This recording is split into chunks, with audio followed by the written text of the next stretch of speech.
system is a vampire, deceiving the people day by day, ruling church and university.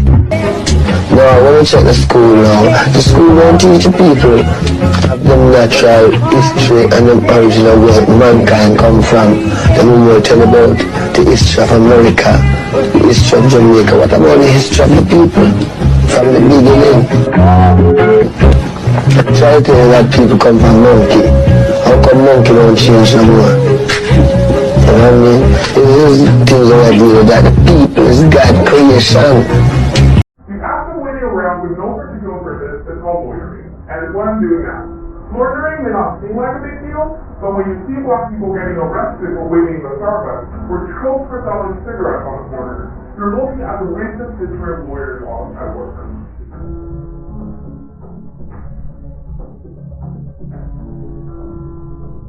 Loitering laws have been around for a very long time, but there's a fine line between loitering and just hanging out, which sometimes leads to selective enforcement.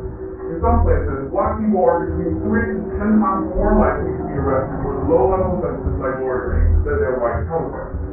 So, where did these laws even come from? Vagrancy laws and loitering that come from Victorian England, and then they were imported to the U.S., but they take full steam and are enacted aggressively in a post-1865 moment.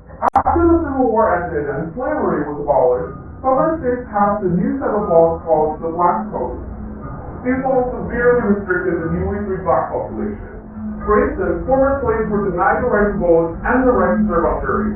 They were also forced to sign yearly contracts with their former owners, and if they refused to sign, they were being beaten or arrested for vagrancy, which basically meant that being unemployed was a crime. Loitering, breaking curfew, anything that you would find a newly free population probably engaging in as what would have been considered reasonable activity was deemed illegal and a crime.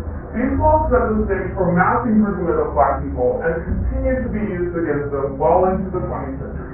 In 1965, civil rights activist Fred Shuttlesworth was sentenced to 6 months in prison for loitering. His crime? Speaking to friends on the sidewalk during a department store boycott in Birmingham, Alabama. In nearby Montgomery, Martin Luther King Jr. was arrested for loitering while trying to attend a friend's court hearing.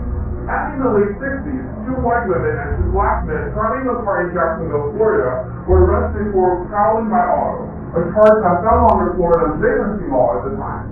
The cops denied that race played a role in the arrest, but when the case was brought before the Supreme Court, Justice Harry Blackman said the 4 were really convicted for racial intermingling.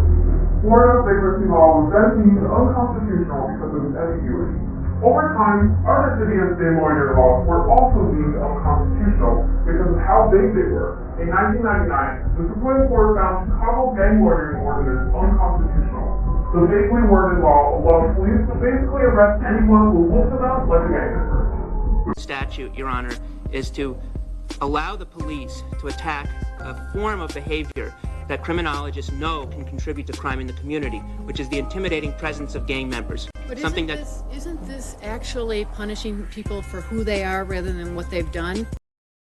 For the course of 3 years, the gang loitering law has led to about 42,000 arrests, primarily Latinx and black residents. And this sanctioned discrimination extends to other communities. Loitering laws have been used to racially profile Latinx day laborers and have led to arrests over their immigration status. Even the Department of Homeland Security called out this racist tactic in 2015, when Louisiana police officers arrested 2 Honduran men for loitering, then reported them to Border Patrol. The courts have ruled over and over against the use of these laws, yet people of color still find themselves accused and abused in the name of loitering.